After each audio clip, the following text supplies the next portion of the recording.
അഭി ഇപ്പൊ വരട്ടോ, ചെരുപ്പ് ഇവിടെ ഉണ്ട് കേട്ടോ. അഭി പോയിട്ട് ഇപ്പൊ വരട്ടോ, ഇപ്പൊ വരും കേട്ടോ. മിഠായി മേടിച്ച് വരാം.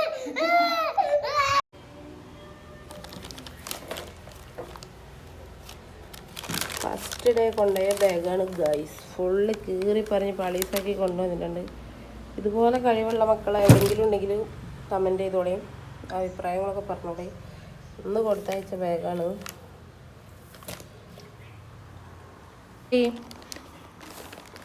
ഇന്നെന്തായി എന്താണ് ചായ മീൻ കൊടുക്കുക? ഓക്കെ കുടിച്ചോ. ഞാൻ വീഡിയോ എടുക്കല്ലേ.